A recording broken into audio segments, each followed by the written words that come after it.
Hello and welcome to Pluribus Unum's Fireside Chats. Not as FDRs, but hey, it's something.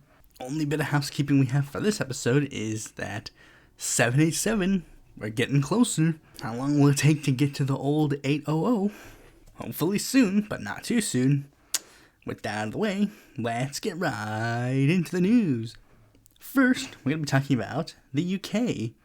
Liz Truss resigns as UK's Prime Minister. After a long, heartfelt battle of how to get there, she resigned after a couple of weeks in her term. And many people have already made jokes about how her term has basically been a shit show. It was the term that the Queen died. It was the term that Britain's economy's kind of been tanking. Things have just not generally been good. Things are so bad that Boris Johnson, the guy who literally just left not that long ago, is now planning to potentially re-enter as Britain's Prime Minister. And of course, the same thing that happened when the Prime Minister, when the Conservative Party was running the Prime Minister, when they were running a candidate to be their leader, the same talks about a potential general election have re-entered the discourse. With Truss entering the scene, I was a bit more lenient because typically that never really happens. But now that Truss has exited after only a short period of time as Prime Minister, at this point I really do think it's probably best to just call for a general election. And I'm not saying that just because Labour or the Lib Dems are poised to do well in this upcoming one, even though that is technically a bit of a bonus, even though sadly Starmer has sort of been moving Labour into a sort of new Labour. But even if the Tories were going to win, I would say at this point it probably is best just to call for a general election, just for the sake of having the people choose their Prime Minister. I think that's probably for the best. Anyways, the next news story comes from Haiti. You see, there's been a lot of stuff about Haiti that I think I've been missing out on. And I guess it's just because it wasn't really in the top of most people's radar in news cycles. That's usually how it happens. For those who don't remember, in July of 2021, Jovenel Moise, the president of Haiti, was assassinated, and that assassination has led to a large amount of political unrest within Haiti. After only a short time, the guy who became acting president, Claude Joseph, basically came and went. He came in on July 7th to be acting president and then left the 20th. And the new person who came in to be acting president, Ariel Henry, has reportedly been, there's apparently some links between him and the suspect who committed the assassination. And apparently said person, Ariel Henry, has some links to the United States, which has made him sort of more friendly to the US. And economic situations in Haiti have not been going so well recently. And all of that has basically culminated in a bunch of people in Haiti to rise up against the president of Haiti and launch protests against him, calling him out for the economic downgrade of the country, but also his alleged ties to the United States and the alleged ties of him overthrowing the guy who used to be president. Things have not gone better, as the UN, due to these protests, the UN has actually proposed a plan to send armed forces into Haiti. And apparently the Biden administration is actually legitimately considering it. And former US ambassador to Haiti, Dan Fouty, has basically stated this is a terrible idea and the Biden administration should not be considering it. The reason why he's a former ambassador to Haiti and not a current ambassador to Haiti is because due to Biden's immigration policies, a lot of Haitians were being deported back to Haiti without even getting a chance to apply for asylum. And he is stating that if they do move forward with it, there's going to be a civil uprising in Haiti similar to 1915, harkening back to when the US last involved itself within Haitian regime change. This story is still developing. I don't know how in-depth I can, but I would highly recommend people look into it as well. Let's move on to the next story. India, one of the largest countries in the world. One that has massive amount of influence that you probably don't know about. One whose politics have actually been relatively prevalent, especially in recent years. I'll even give a fun fact about India. Did you know that India is technically, within its constitution, considered a socialist country? I'm not kidding, it's in the preamble. We, the people of India, having solemnly resolved to constitute India into a sovereign, socialist, secular, democratic republic, and to secure all its citizens justice, social, economic, and political, liberty of thought, expression, belief, faith, and worship, equality of status and of opportunity, and to promote among them all fraternity, assuring the dignity of the individual and the unity and integrity of the nation. In our Constituent Assembly, this 26th day of November 1949, do hereby adopt, enact, and give ourselves this Constitution. Yeah, as you can probably take a wild guess, that Constitution is kind of meaningless now, considering the country of India is not really socialist and not even really that secular. Of course, thanks to the rise of the BJP party. One of the reasons why the BJP party was able to rise in power was due to hatred of India's mainstream political party, like their version of the Democratic Party, the Indian National Congress, which was originally like sort of like it was considered like the party of India. That was the party of the socialists. That was their big thing. But then it basically became a personality cult for the party's founders' family, the Nehru-Gandhi family, which has controlled the party throughout its entire lifetime. And eventually what ended up happening was the Nehru-Gandhi family, while originally they seemed to be like they were the true radicals of the nation, eventually they just became like sort of the political establishment, which of course led to the rise of Modi to run against them and become very viable in his own right, harkening back to like extreme Hindu nationalism, and lo and behold, the BJP ended up getting in power. But now it seems that the Indian Congress is trying to change things up, and they have elected their first non-Gandhi leader, a long-standing party member by the name of Mallikarjun Kharge, as their new leader.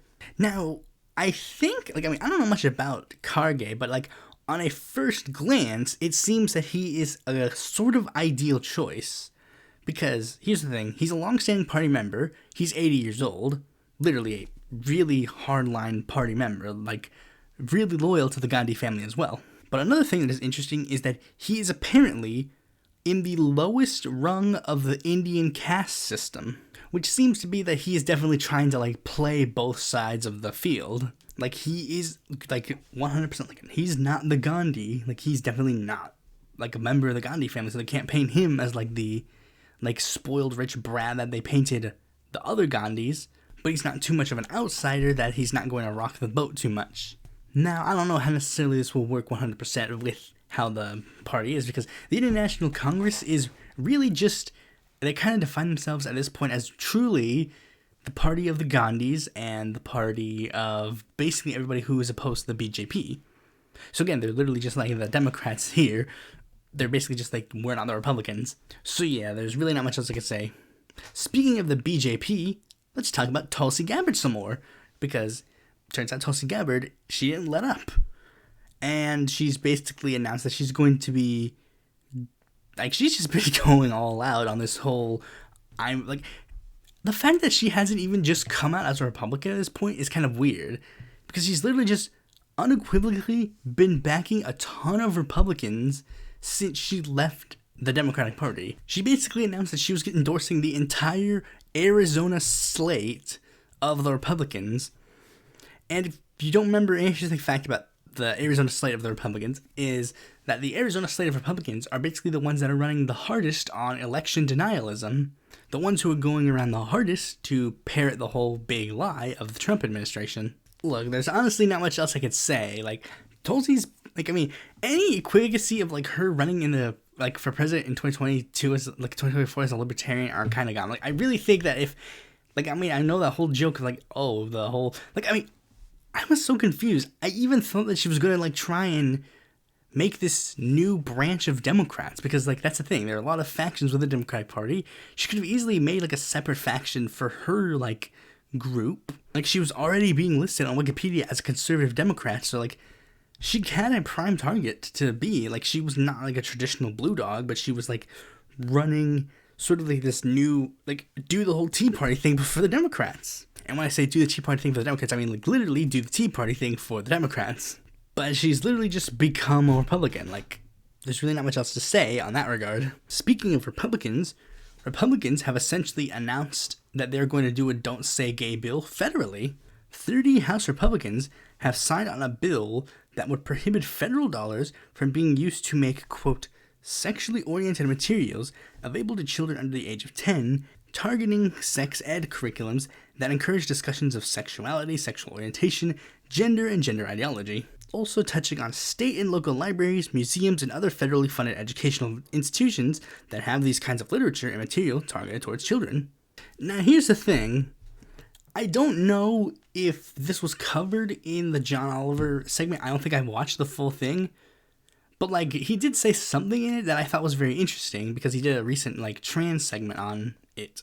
What I found interesting was that he basically pointed out how the fact that, like, and he did the same thing with critical race theory. It's like, with critical race theory, it actually wasn't actually about critical race theory. What the issue was actually about was school choice. And they used this boogeyman to push this idea of, like, school choice or, like, private schools or whatever. And he basically insinuates that the same thing would happen with, you know, stuff regarding, like, the woke ideology or gender ideology or whatever the hell that people, like the conservatives, claim is happening when it isn't. Like, this bill essentially is trying to target sex ed as a whole. They're using the, quote, scariness of, like, woke ideology of, like, trans kids or whatever. Like, they're using that to justify removing sex ed as a whole, because they're going to use it seems to be that they're trying to use this argument. Like, they're saying that sex ed itself is causing this. And they might be going forward just full on go, like, the whole, like, charter schools and school choice type thing, which is my big point in regarding the conservatives, is the conservatives really are in the realm of, we will wait 10,000 years to get our agenda done. Like, Republicans have been trying to push hard for, like, charter schools and, like, private schools and school choice for years. They've been pushing hard against, like, sex ed in schools for years. They've literally been pushing against this for a long time. But they waited. They realized they couldn't get it all. They couldn't get it that time. So they passed that agenda to the kids. And then their kids passed it to their kids. And now they have a boogeyman that they can use to push their issue. It was similar to the abortion one.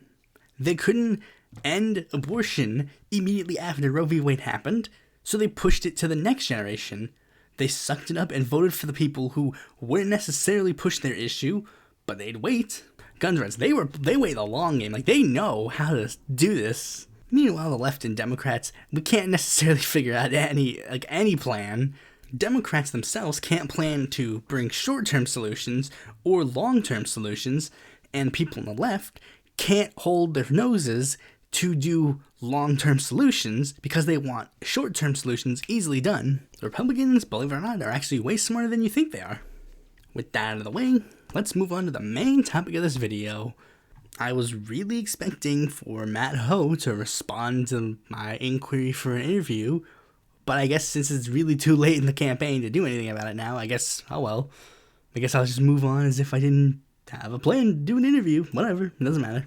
I mean, really, there's not much else I could do. Like, we're really close to the election cycle at this point, and I kind of have plans for future episodes, so I don't really know if it'll happen. So I guess we'll just move on with what this episode is going to be about. Now, the reason I chose this one and not other episodes I could have potentially done is because of something that has happened to me that if you've been following me on Twitter, you may know is happening. But I guess we'll get to that when we get to that. For those who, I guess, don't know at this point, this episode is going to revolve around copyright. One of the biggest issues that, of course, I assume everybody here knows a lot about and or really, really cares about. What's that? You don't care about this issue? Well, I'm here to tell you you probably should. Now, believe it or not, copyright is actually an issue that I've known about for a long time. Like, I think I literally was, like, around 10 years old when I first started to be introduced to the idea of, like, copyright. Probably even younger. Like, actually, yeah, probably a little bit younger. Like, way younger, I just looked it up to verify, and I think I literally was introduced to the idea of copyright when I was 6 years old. Because, and I'll explain that it wasn't necessarily the best explanation of copyright, so let me explain how I learned about it first. Okay, so when I was 6, the Power Rangers series, Power Rangers Mystic Force, was airing on TV. And being a kid that liked Power Rangers, I of course got the toys and was like playing with them, whatever. And I was like playing the Power Rangers stuff, and then my older sister literally told me, like, you can't play Power Rangers because if they catch you playing Power Rangers, then you're gonna get sued by them. And that was what introduced me to the idea of, like, wait, people who own the stuff can, like, sue you. Granted, that was, of course, 100% incorrect, and I think even I knew it at the time, but this should give you a general idea that I did, like, vaguely understand the idea of, like, a copyright for a while.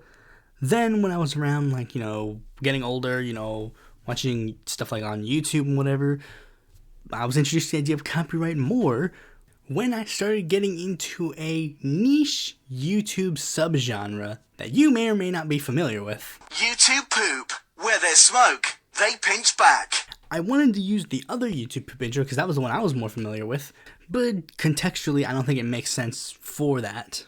Plus it has a song in it, so I don't know if that's going to necessarily work. Now, for those who have no clue what the hell this is, a YouTube poop is where somebody takes a video of a TV show, movie, video game, or whatever else, and then they edit it to be like funny whatevers, usually used to make them say very lewd words. Like, it'll be something like the character will say, like, I like to have fun with my rubber duck, and then they'll edit it to be like, I like to fuck, stuff like that. Unsurprisingly, due to the fact that they use a lot of TV shows, movies, and whatevers, it makes for a lot. It became very talked about talking point within YouTube poops that copyright was a very bad issue with them, particularly with certain characters and certain companies.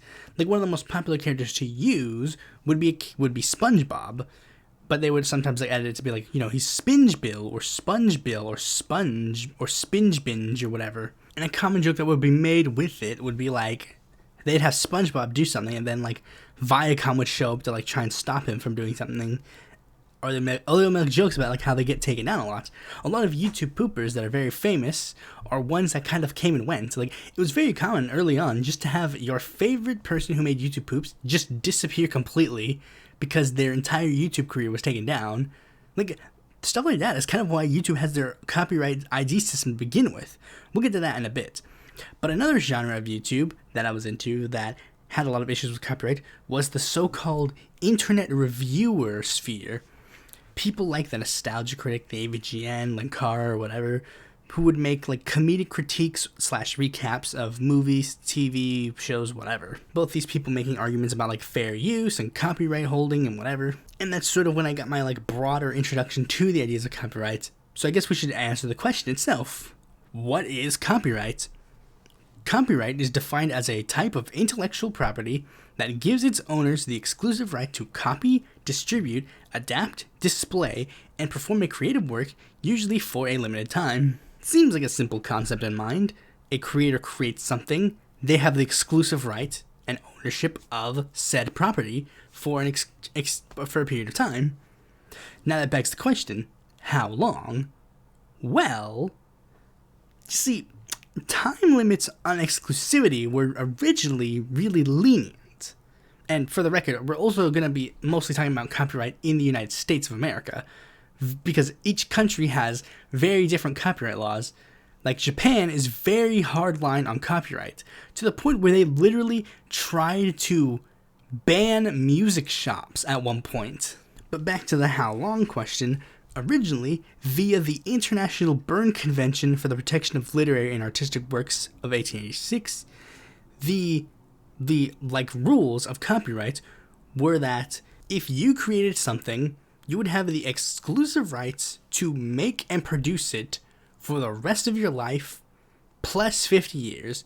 The idea would be that 50 years would be spent basically helping your children and your wife or whatever, like, pay for any residual effects. And by the time that they're old enough to no longer need it, it will be public domain. Public domain meaning that everybody can use it. Like, works that have no copyright for whatever reason, they expired, they were given up, whatever. Now, like I said, public domain can be for whatever reason. Again, copyright expired or it was voluntarily given up.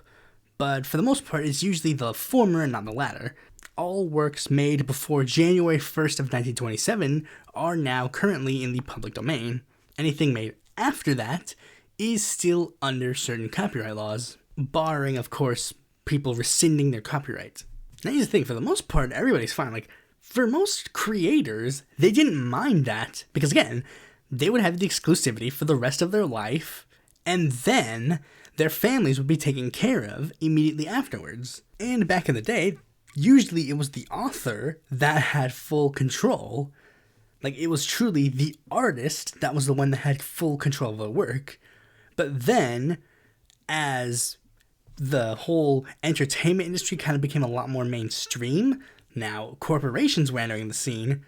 So now, copyrights were starting to become a lot less of like just a thing to protect creators. Now, it was starting to be like, oh, we can protect our bottom line, money.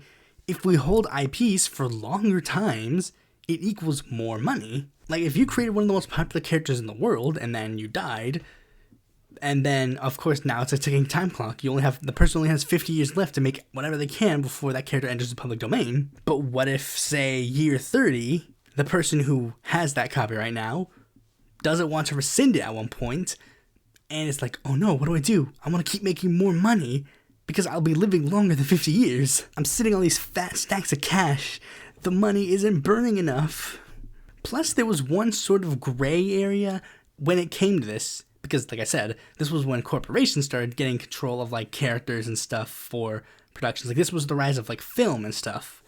Like, when it was originally just books, it was very easy. Like, oh, the author's name is literally right here. But now people were making movies, so now it was a lot less than just the original writer or the original character creator. Plus, you were getting things like animation, which has, again, a lot more. So, like, what happens now? Now the character is a lot less owned by a person, but more owned by a corporation. Especially since a lot of authors and creators literally would sell their rights to a larger company of a person who didn't even own the character.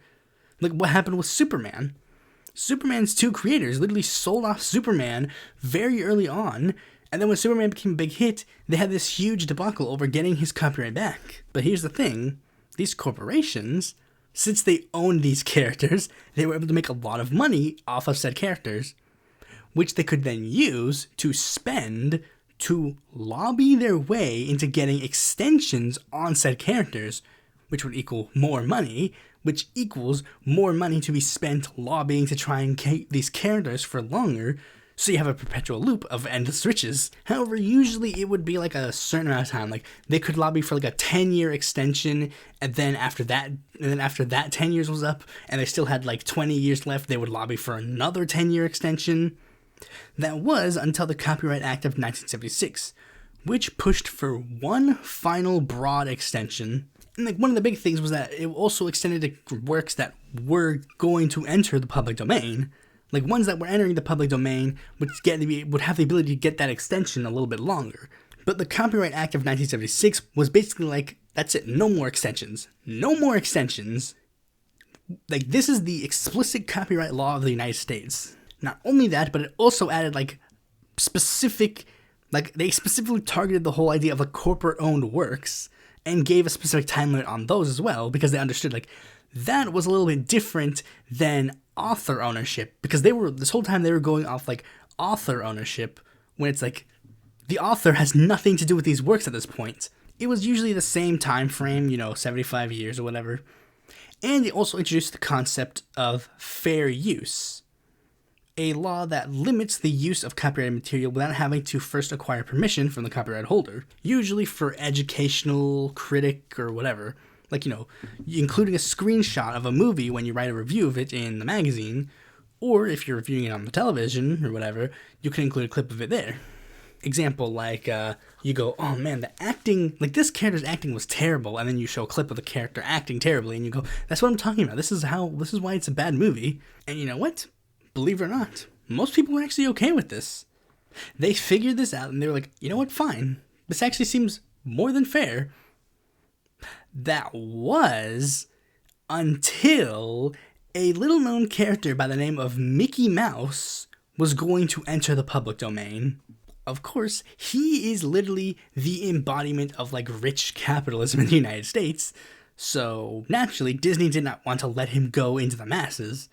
So, they lobbied for a new copyright law in order to keep him around, which is basically just a couple of pages that are stapled onto the 1976 law, dubbed the Copyright Term Extension Act of 1998, also known as the Sonny Bono Bill or the Mickey Mouse Bill, which massively extended the exclusivity of created works.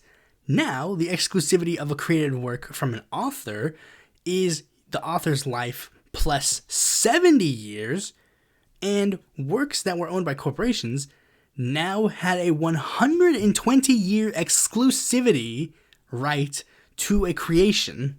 As you can tell, copyright law is very subject to change, very much 100% caused by the corporations who want to keep their exclusivity rights. Like, the whole idea of copyright was to protect authors and artists who were creating the works. But as you tell, it has been warped and bastardized to the point where it's literally just helping people who would want to smash artists down, literally, because that is usually what happens, because it is hardline, like, crushed any ability from any outside source to create any new type of idea, because the corporations need to sign off on every right to their characters, even to, like, completely stupid degrees. Like, one of the biggest ones is this is just a really dumb one that happened recently, where it was like this kid who died, and his parents were like, this kid really loves Spider-Man. He really loves Spider-Man so much, and we want our son's grave to have Spider-Man on it because, he really loved Spider-Man. Marvel then said no, because that would infringe on our copyright, and it doesn't fit Spider-Man's image. Like, that's not even a creative work. It's literally just like how stupid this gets. And you get this, and a lot of times this happens as well. Like, Disney will sue preschools and daycares for having Mickey Mouse painted on the side of the wall. And it's like, really? That is the thing that you're going to stand up to fight against. How does this infringe on your copyright? But the thing is, it doesn't matter. The corporations had full control. They could do whatever the hell they wanted. That was until the rise of the internet, because the internet was this new form of media that basically had no corporate control very early on, and even to a degree you could argue now, it's significantly less corporate controlled. Some of our, the most popular creators on the internet are literally people who just record crap in their bedroom. It was truly the most liberating way of creating content. No corporate control, no bosses. You can do whatever the heck you wanted, providing certain rules. But most of those rules didn't really involve copyright. Because the thing is, a lot of people on the internet are... this is the true fact about a lot of people who make stuff on the internet. They're really doing it mostly out of passion. If they couldn't make money off of it, there's a good chance they wouldn't be doing what they did. Like, even the ones that do it for the money, it's usually the ones that become too, corporate owned, I guess you could say. That's usually why there's a term like too corporate. But the internet became the rise of this new, non-corporate controlled, non-boss oriented form of content. And of course, corporations got mad, especially since some of the art and stuff that was being created for the internet happened to borrow or use some of their elements. Like, a YouTube video would have a popular song in it because they're having a dance sequence or whatever. They would make a parody of Mickey Mouse, being a prostitute or something. They would make a critique of one of their most popular franchises and say, this is a absolute bastardization of the franchise. Whatever. All of this stuff was going on. And of course, they were like, we don't like this one bit. And they did everything they could to try and stop the new forms of content creation. Ones that are more recent that you might be familiar with are stuff like the adpocalypse or whatever. But that's, of course, not necessarily related to copyright. So we're going to go back to the ones that are related to copyright. Let's first start off with what they tried to do like they did before. Basically lobby for a bill to be passed that would protect their copyright. In 2011, Congress introduced a bill called the Stop Online Piracy Act and the Preventing Real Online Threats to Economic Creativity and Theft of Intellectual Property Act, aka SOPA and PIPA, two bills that would ban ads from being put on sites that had any form of copyright infringement, ban payment sites from doing business with the websites that I mentioned before, ban search engines from taking you to the sites that I mentioned before, ban internet service providers from allowing you to even access the sites if you have went on them previously, And anybody who broke this law would go to jail for 5 years. And what corporations expected was it would basically just go on again. Like, it seemed to have like extreme approval from both chambers. It was a bipartisan bill, and it had a lot of bipartisan support. SOPA was introduced by a Republican, and PIPA was introduced by a Democrat. And when the bill was introduced, like, it was not expected that there would be any fanfare. Like, it was just one of those rubber stamp bills that would happen. That was until, of course, the internet learned about what the bill was, and they were not too enthused.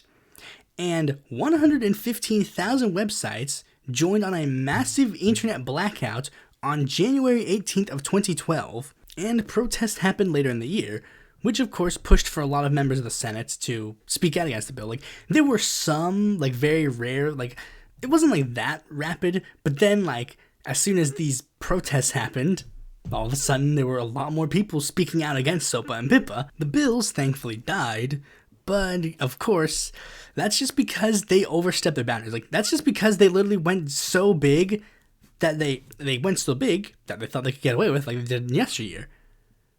But now they can't, so they have to just do smaller stuff now, which is where we will have to talk about the one that they did end up winning, the one that is probably the most prevalent to most YouTubers, the Content ID system, which, I mean, like I said before, like, this whole time, you've known that it's been stacked against the creators and more for corporations, and the Content ID system is literally one of the biggest examples of this that is, like, very common.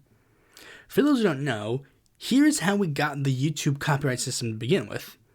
In 2008, Viacom, for those who don't remember, it's the people who own SpongeBob, sued Google for $1 billion because YouTube had a ton of clips from Viacom shows on it, enough to be viewed collectively 1.5 billion times, which they argued was hurting their profits a lot because their content was being shown on this free website for, again, free.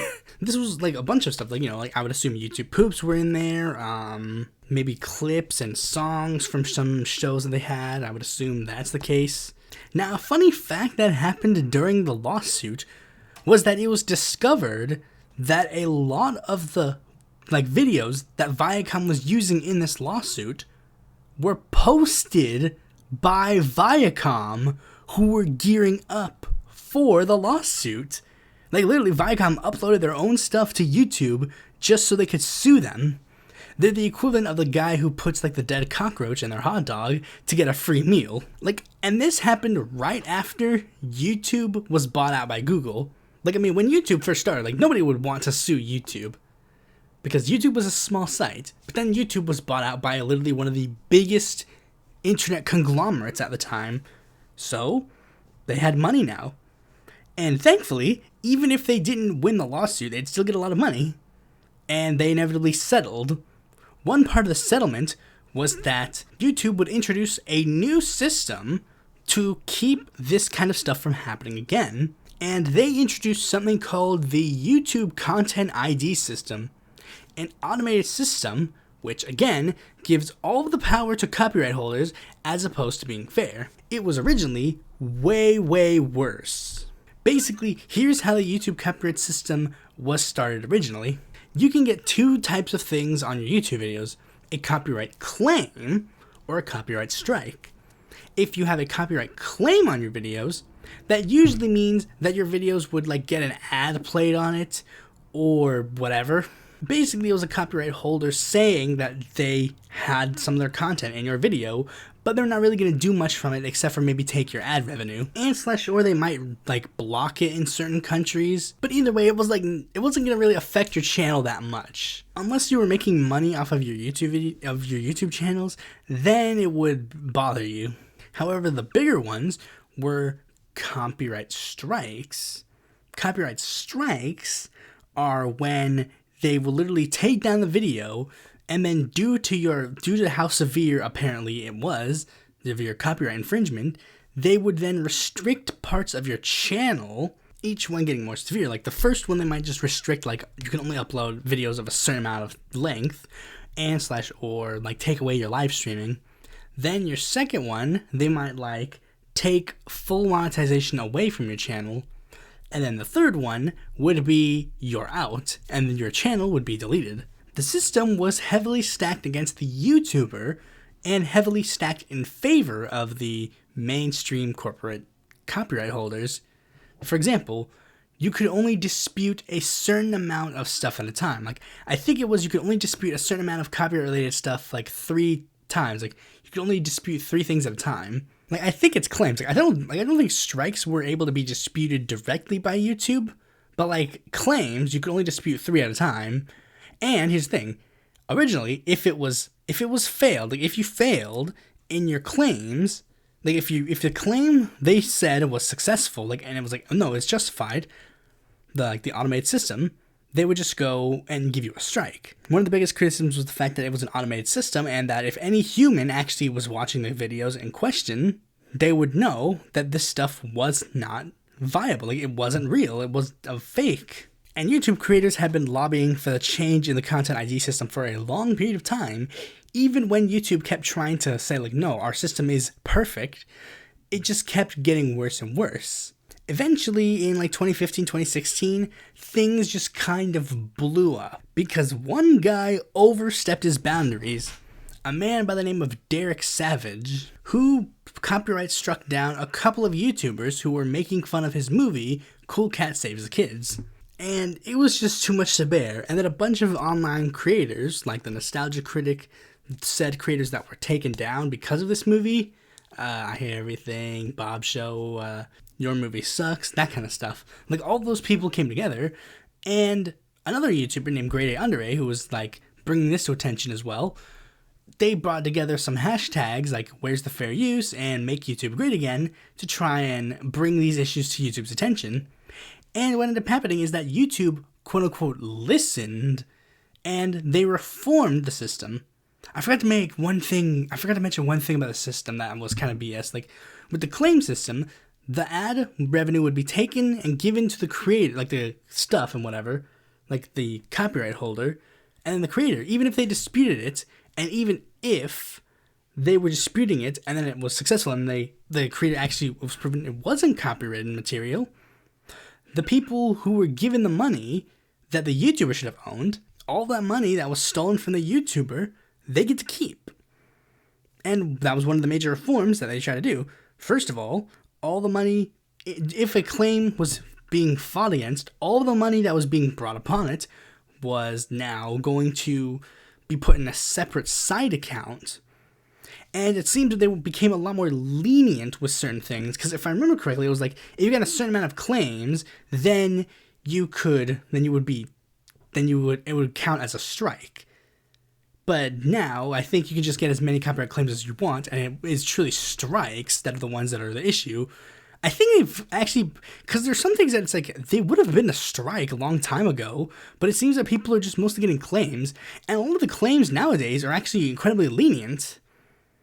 Like, one of the big things is that now usually if you put a song in a video, now what they'll do is just put the song in the description. However, as much as they've changed, a lot of things have stayed the same. Like, again, it is still incredibly stacked against the creators and in favor of the corporations. Like, one of the big things that has been a criticism of the YouTube copyright system is that even if the video is 100% fair use, everything is above board, the creator explains everything, like everything's above board, everything's ready, everything's all set and good, but the corporation says, no, everything is not on board, everything is not above board, it's bad, and this is copyright infringement. They'll take their word and not the creator, because again, the ID system is stacked in favor of the content holder, not the creator. And I know this because I finally made my rite of passage and have joined in this false copyright claim club. Let me explain. Now, if you know anything about the content I produce, I usually try to avoid copywritten content as much as I can. I knew all the copyright BS, so I literally tried to avoid it as much as I could, which is why when I inevitably tried to do my own review Sona, I made fan fictions as the thing, because it's literally you can't copyright claim this because it's a fan fiction So it's literally already like removed from a actual thing. So it's like, what can they do? Copyright claim me? Guess what? Then are you going to get copyright claimed by the creators whose characters you're stealing to make kiss each other? But like when I moved on to this content, I also made it very clear that I didn't really want to use that much copyrighted material to begin with, which was fine. I didn't really need copyrighted material to make my stuff anyways. That's kind of why I try to avoid using videos within my videos, you know, like a news source or whatever. Like I try to avoid it as much as I can, because even though like there's those kind of stuff should be fair use, a news like publication like putting a story on TV, that should be completely fair use. Apparently it's not, because when people will try to live stream the debate and give commentary over it, they'll get taken down. That's why I don't do that either. But like with the YouTube copyright system, like occasionally it'll happen. Like what I'm more worried about is a copyright strike. A copyright strike I 100% cannot take. Like I don't want to take any of my content and like have it be any worse because I have a copyright strike on my channel. Claims, I mean, when I first got a claim on my video, that kind of stunk, but then it's like, I looked a little bit more into how this current system works, and it's like, okay, you know, I can live with that, because like literally what they did, like when I first did it, was that they said that they were going to play ads on my video. Like I could potentially get ads on my video. It's like, you know what, fine, whatever. I don't plan on making money off of my YouTube channel directly. You can support me via patreon.com/Pluribus Unum. So like I didn't really mind like a claim on a video, especially considering like, I'll be real, a lot of the claims I get on my videos, I 100% deserve them. Like I currently have 11 copyright claims on my channel, and majority of them I 100% deserve. Like I do legitimately believe like a lot of them I 100% deserve. Like first I have the screw up videos in which I just play a Weird Al song like for a little bit. You know, fine, legitimately deserve that. There's one where I guess I accidentally included like movie footage. I don't think it's actually movie footage. It was like documentary footage of like the 1968 Democratic Convention, and I guess it was used in like one of the like Chicago 7 movies or whatever. My EPU files got copyright claimed because I used the X-Files theme. My video on the Pink Tide and the Pink Tide anime intro, they got copyright claimed because they use a backing track from the Attack on Titan show, and of course that is a Japanese property, so they're going to hold a lot harder copyright than that. My first EPU files of like, I guess technically that's what it's called, the 4 politicians who were killed on camera, I have a copyright claim on that, even though I used music that is by a guy who is supposed to be like of completely free, whatever, Creative Commons, whatever, that kind of stuff. But the reason why he has a copyright claim on that now, I think I originally got a copyright claim of it from a different company, but then he submitted his own works into the Content ID system, and the reason why was because a lot of like I said, like other people were submitting his music via the Content ID system, so they were trying to get the money that he should have. But here's the thing, there was another added reason to why I have all those claims and I haven't disputed any of them, and that's because of a funny thing that happened thanks to YouTube changing things up again. You see, YouTube, for those who remember, they changed things up again recently, particularly revolving around the idea of the YouTube Partner Program. For those who remember, the YouTube Partner Program was like the way YouTubers make money off of their YouTube channels, and originally it was submitted to like a very small amount of people within their YouTube circle, but then they expanded it to everybody on YouTube. But now they've recently rescinded it, so now you have to meet certain requirements to be part of the YouTube Partner Program. And one of the biggest ones is you have to get 1,000 subscribers. And when you get 1,000 subscribers, you're eligible to become part of the YouTube Partner Program because you're considered economically viable at that point. And even though YouTube stated that they technically have the right to put ads on whatever videos they want, I guess they're literally drawing the line at like people who are not part of the YouTube Partner Program. Like if you're not part of the Partner Program, then I guess they're not going to put ads on your videos.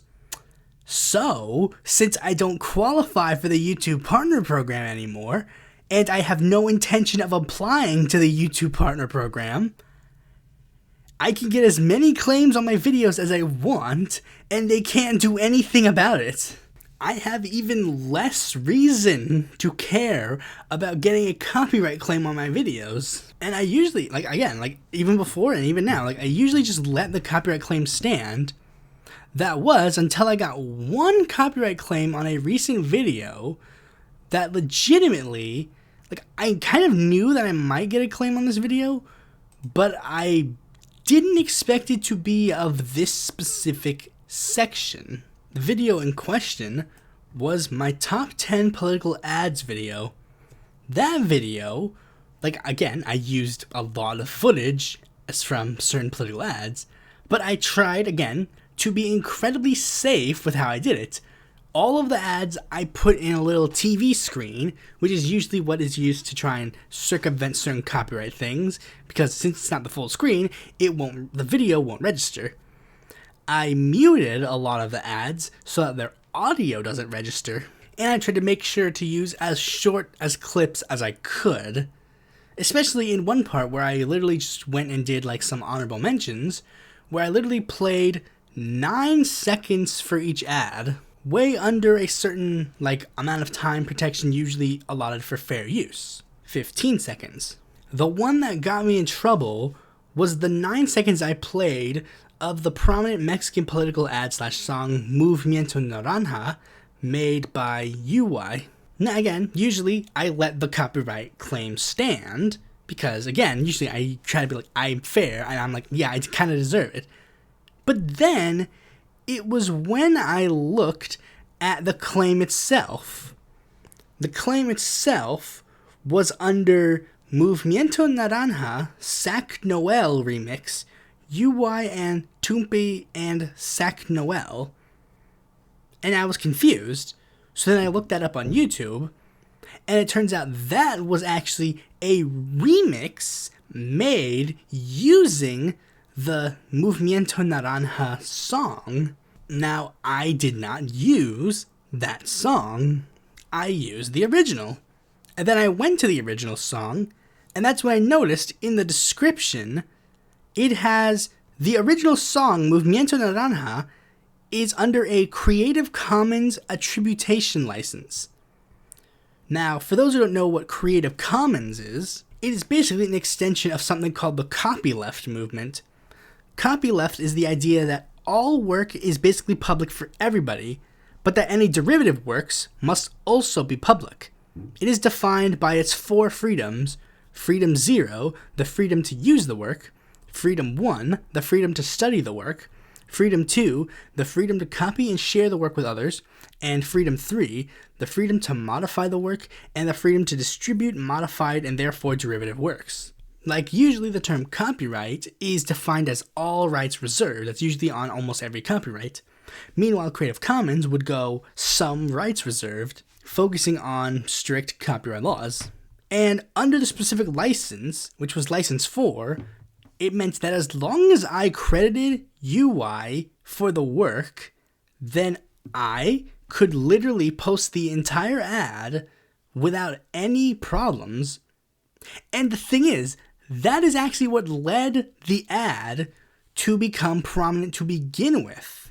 Since it had extremely lax copyright to begin with, due to its Creative Commons license, now, that was what caused it to be spread around and become very prominent in Mexico. So I debated for a bit, and I was like, should I dispute it? Because, usually, again, I let the dispute slide, but I was like, this specific one, I legitimately know for a fact that I'm in the right.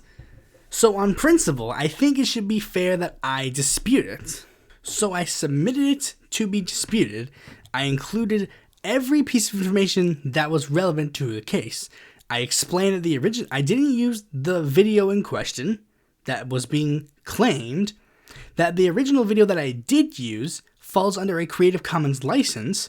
I included said license, explained that it 100% falls under fair use, and that I can use it. I even tried to get in contact with some prominent YouTubers to try and explain my case. I got in contact with not just prominent YouTubers, but prominent copyright individuals, Creative Commons, the US Pirate Party, Adam from YMS, Lawrence Lessig, people who know their stuff about copyright. So I'm okay, now I sit back and wait.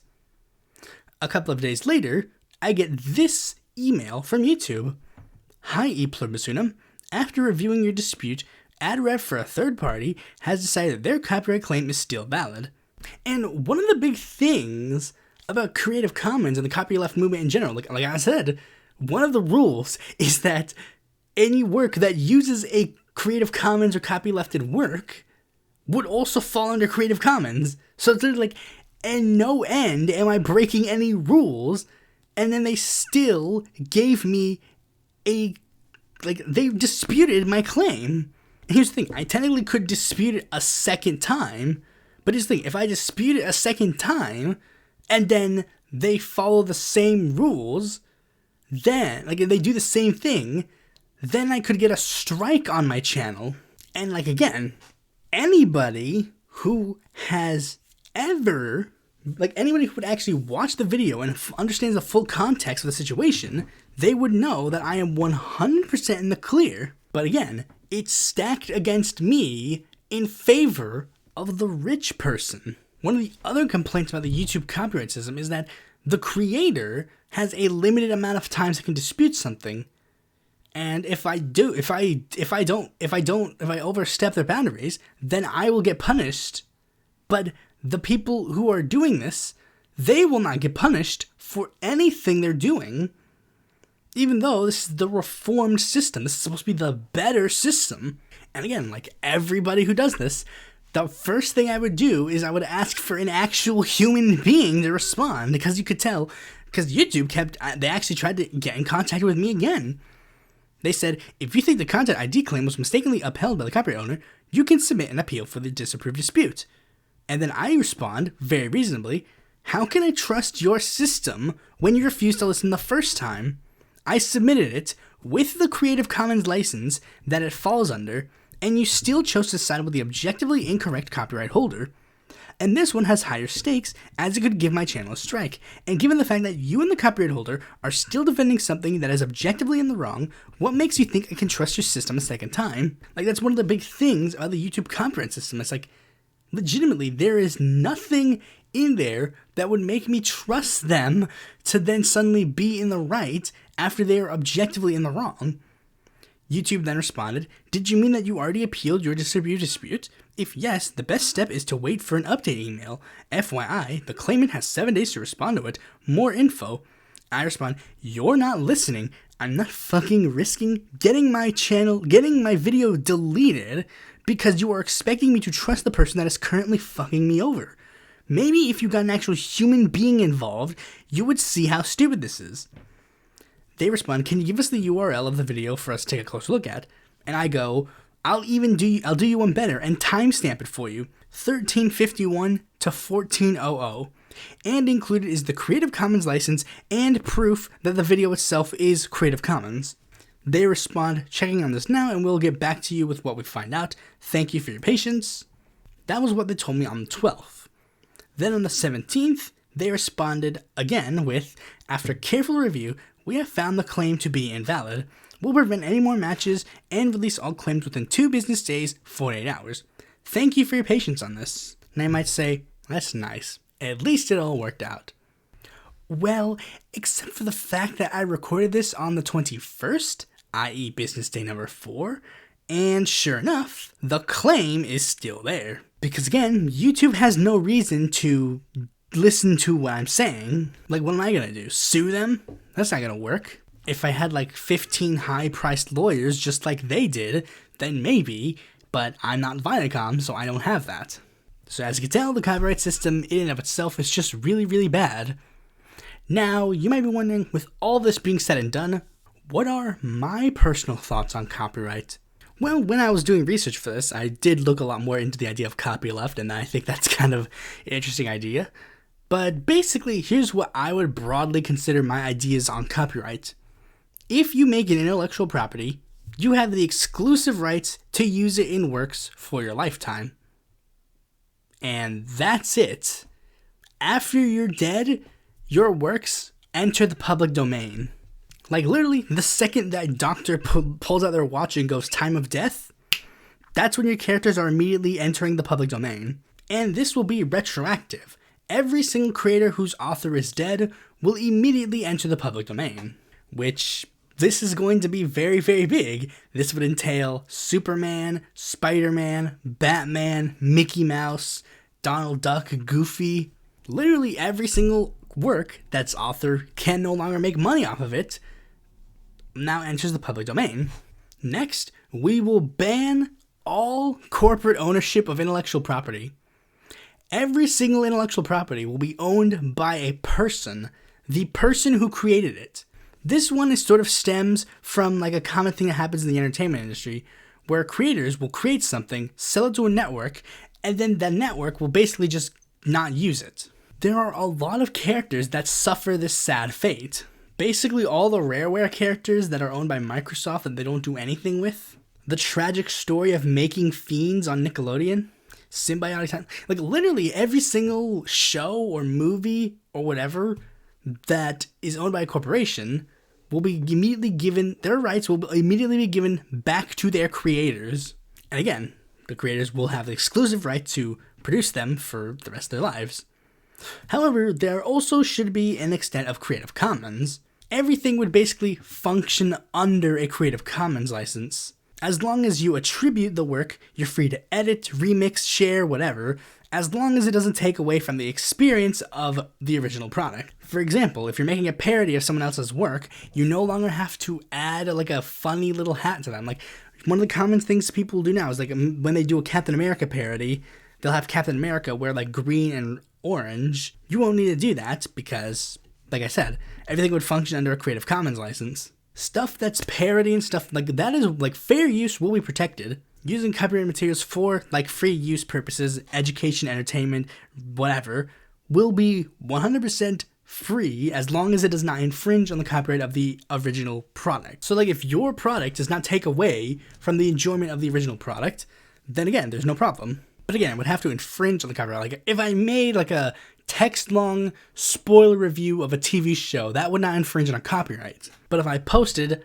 a reaction video where I included the entire screen of a certain intellectual property, and then I'm in the corner and I'm just like, whoa, that's weird, then that would probably infringe on a copyright. However, if you were to take that work and then splice it up into just being like certain sections of said work, then it would probably be allowed. The one type of work that would probably have an exception or a different rule is probably music, because music is a very different form of entertainment, and honestly, I can't really think of a way to somehow weasel it away in to like sort of that kind of stuff. Like for example, like let's say you wanted to use a copywritten song for a YouTube video you were making. Okay, but like they're still listening to the song. That would sort of take away from listening to the song on your own time.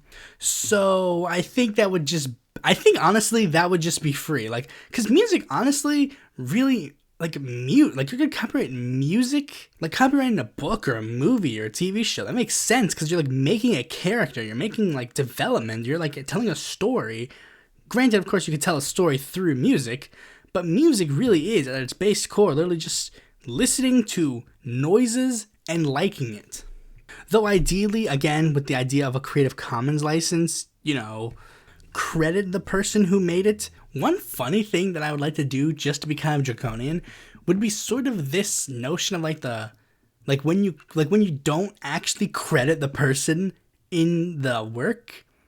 Like, you know, like, do you get this sometimes when you go on like Twitter or Instagram or whatever and you see like a web comic and then it'll be from like this compilation page and then it'll be like a credit to the original artist and it's like, wow, thank you.